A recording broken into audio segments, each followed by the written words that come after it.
She said she locks her door at midnight. I told her I'd be there by 11. The first time I really noticed her, it wasn't during a grand moment or a dramatic scene. It was quiet, ordinary, almost painfully ordinary, and that's what made it linger. I had gone over to my friend's house on a lazy Saturday afternoon. He was fumbling through his music collection, humming along to a song I didn't know, while I lounged on the edge of the couch, half listening, half watching the world unfold around me. And then she appeared. She moved through the kitchen with a kind of effortless grace that made even the mundane feel deliberate.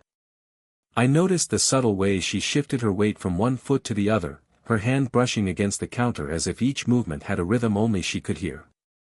Her hair caught the sunlight spilling through the window, the golden strands tumbling softly over her shoulders. She didn't speak to me right away.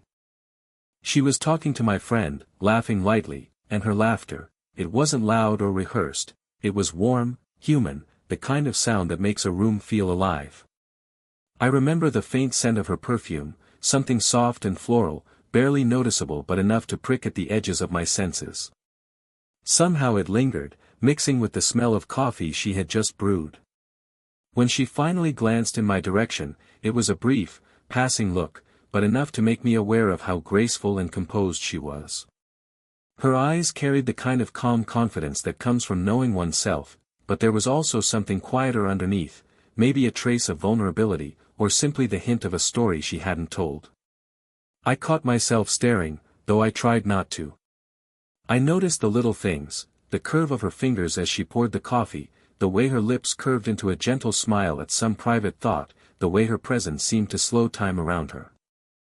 And yet, she never made me feel intrusive, it was as if she existed in her own world and, for a brief moment, let me see a corner of it.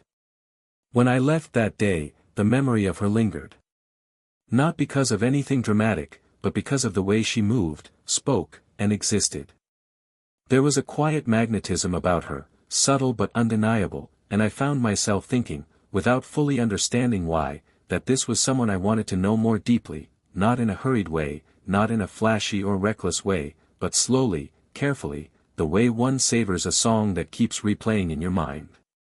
It was a simple Saturday afternoon. And yet, it was the moment everything began. It was one of those afternoons where nothing was planned, yet everything felt poised to happen. I had come over again, ostensibly to hang out with my friend, but this time, she was there from the start, moving around the living room with that same effortless grace I couldn't forget. This time, though, something was different. Her presence didn't just catch my attention, it pulled me in, making me aware of how quiet and unassuming moments could suddenly feel electric. We started talking casually. She asked me about my day, and I answered, slightly awkward at first, realizing how easy it was to talk to her. There was no judgment in her eyes, only genuine curiosity, the kind that made you want to reveal yourself carefully, honestly. When I mentioned something small, like my plans for the weekend, she listened, really listened, tilting her head in that subtle, knowing way, as if she were trying to see the world from my perspective. Her voice was calm and warm, the sort of sound that fills spaces without forcing attention. She shared small details about herself too, almost shyly, though her confidence never wavered. She spoke about the books she loved, the music that made her laugh, and even a few regrets she carried quietly. And I realized, with a strange, sudden clarity, that I was seeing her in a way no one else probably did, not just the surface of elegance or poise, but the depth underneath, the fleeting hesitation, the laugh that softened at the edges, the careful choice of words that revealed both strength and vulnerability. The room around us faded. I noticed how her fingers lingered on the rim of her mug, how her foot tapped softly against the floor in a rhythm that seemed unconscious, and the warmth radiating from her just by leaning slightly closer to reach for a book. Our hands brushed once, softly, and though it was accidental, it sent a quiet jolt through me, a gentle awareness of proximity I wasn't expecting. There were silences too, filled with more meaning than words ever could convey. Sitting across from her, the subtle tilt of her head, the soft focus in her eyes, even the faint scent of her perfume, seemed magnified. I felt a strange combination of familiarity and tension, as if I had stepped into a space where connection could bloom if I only let it, but where rushing would ruin everything delicate and real. By the time I left that day, I felt something had shifted. It wasn't a confession, and it wasn't romance yet, it was the first real thread of understanding, of being seen and seeing someone in return. That unexpected connection had taken root, subtle but undeniable, leaving me thinking about her long after the door closed behind me. It was no longer just admiration from afar. Something more was beginning. The teasing started almost by accident. It was another evening at my friend's house, and the conversation had wandered from light topics, music, movies, and weekend plans, to the kind of personal, almost confessional things people usually only share in quiet moments. She had this way of speaking that made everything sound effortless, yet carefully measured, as if she knew exactly what she wanted to reveal and what to keep tucked away. At some point, the conversation turned to routines, habits, and boundaries. She mentioned her nightly ritual almost offhandedly, laughing softly, "I lock my door at midnight. Always have." The words themselves weren't unusual, but the tone, the gentle firmness beneath the humor, made my chest tighten in a way I didn't expect. She wasn't flirting, she was stating a fact, a line drawn in her private world. I couldn't resist. Maybe it was the thrill of testing boundaries or the draw of curiosity, but a smile tugged at my lips before I could stop it. "Then I'll be there by 11, I said lightly, trying to make it sound casual, though my heartbeat betrayed me. Her reaction was immediate but subtle. She laughed, a little breathless, shaking her head as though scolding a mischievous child, but her eyes held something else.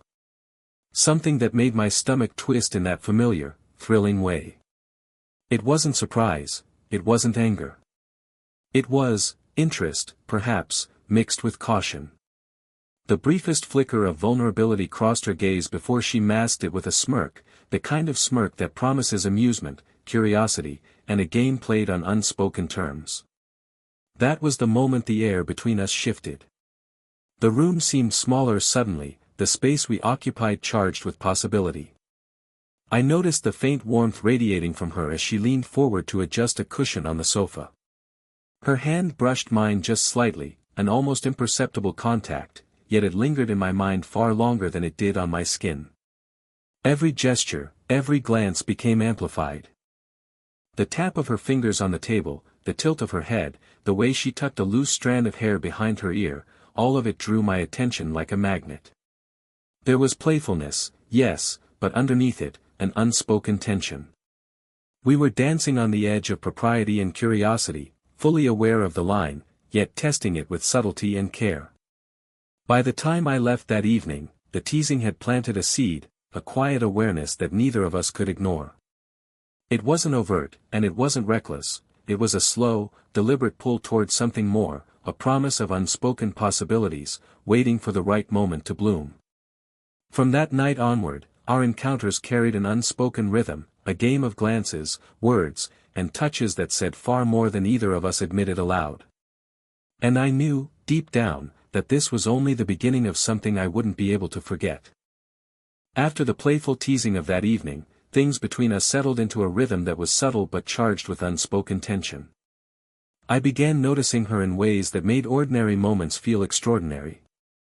It wasn't about grand gestures or dramatic scenes, it was the quiet, almost imperceptible things she did that held me captive. One afternoon, I found her in the living room, quietly reading by the window. The sunlight caught her hair just so, illuminating golden strands that fell softly over her shoulders. She didn't notice me at first, and I didn't want to interrupt. I just watched, aware of the gentle rise and fall of her chest as she turned a page, the soft exhale of breath that accompanied her concentration. It was mesmerizing, not because of appearance alone, but because of the calm presence she radiated. We shared small moments of accidental closeness. A hand brushed mine while reaching for a book, our knees touched slightly as we leaned over a coffee table to examine something.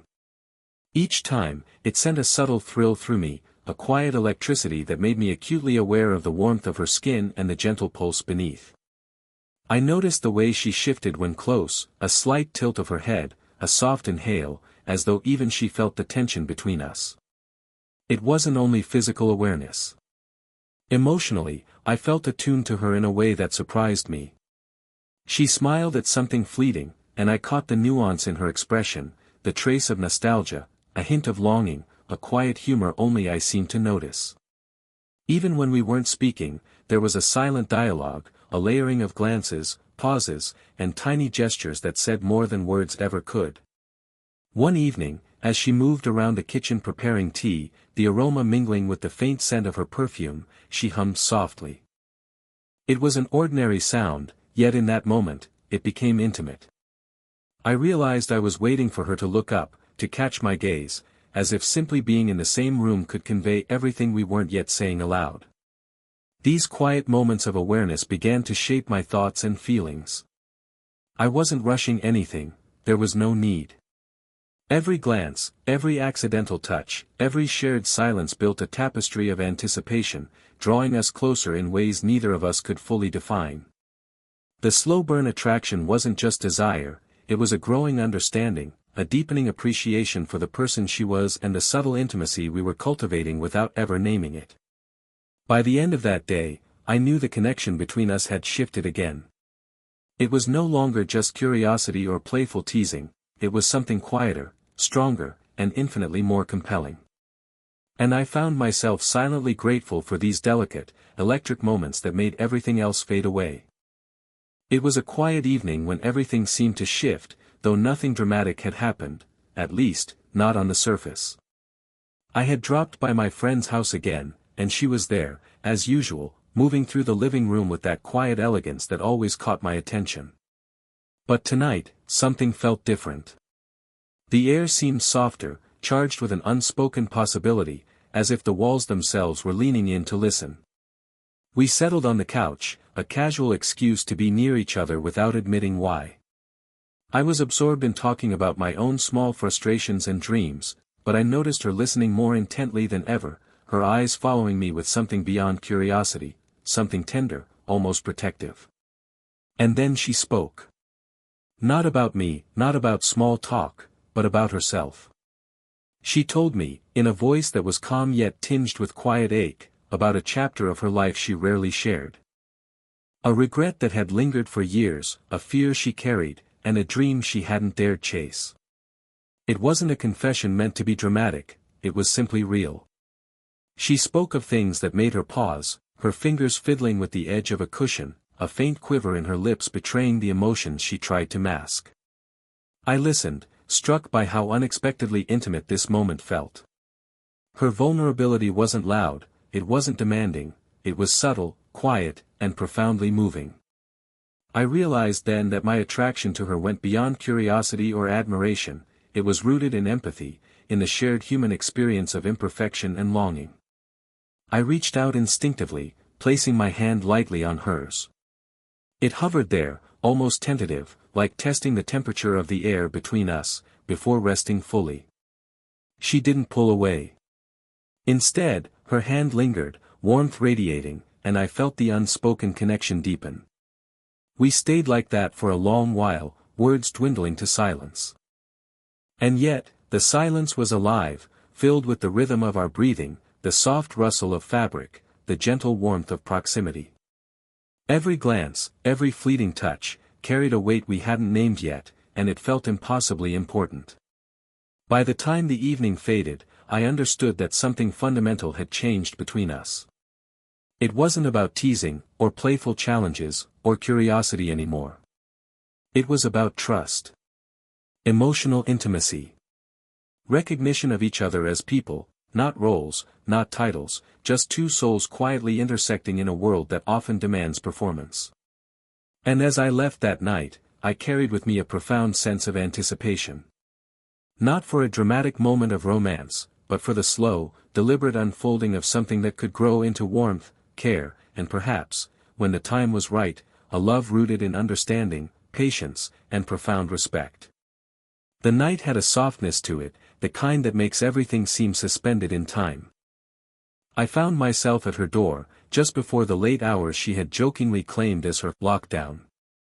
The moment I stepped into the warm glow of her living room, it felt different from all the other times I had been there. The air was charged, though subtly, filled with the quiet energy of anticipation. We settled on the sofa, a casual pretense that allowed our proximity to speak for itself. The lamplight flickered gently, casting soft shadows across her features, highlighting the curves of her smile and the subtle warmth in her eyes. We talked, as we always did, about trivial things, books, music, memories, but every word felt layered, charged with meaning we both recognized. At some point, our hands brushed. It was unintentional, a fleeting contact as I reached for my mug. But the brief warmth that transferred through that touch made my pulse hitch, a quiet jolt that neither of us tried to ignore. She looked at me then, not startled, not uncomfortable, but with a softness that invited closeness. It was in her eyes, the gentle, unspoken acknowledgement of the tension that had been building between us for weeks. I realized in that moment that this wasn't about rushing forward. It wasn't about confessions or declarations. It was about presence. About lingering. About the simple, profound act of sitting near someone who mattered so much, feeling the weight of proximity without needing to fill it with words. She shifted slightly closer, and the warmth of her body was an undeniable comfort, yet it carried a thrilling edge that made my heart beat faster. We talked in fits and starts, laughter mingling with silence. I noticed her fingers tracing the rim of her cup absent-mindedly, the subtle arch of her brows as she processed my words, the soft inhale she made when our conversation paused. Each gesture, each glance, carried an intensity that neither of us voiced but that hung in the room like electricity. Time seemed to slow, the night stretching endlessly around us. I felt a profound awareness of every detail, the faint scent of her perfume, the gentle rustle of fabric as she shifted, the warmth radiating from her shoulder when she leaned just slightly closer. There was no need to speak the desire that lingered between us, it was present in the quiet, in the accidental touches, in the shared silences that hummed with unspoken possibilities. By the time I finally left, the tension had not diminished, it had settled into something more powerful, more intimate. It was no longer just playful curiosity or quiet admiration. It was a slow-burning awareness of connection, of desire tempered by respect, and a promise that the moments to come would carry an even deeper weight. The days following that charged evening were different. There was a subtle rhythm to our interactions now, a quiet acknowledgement of the connection that had been growing between us.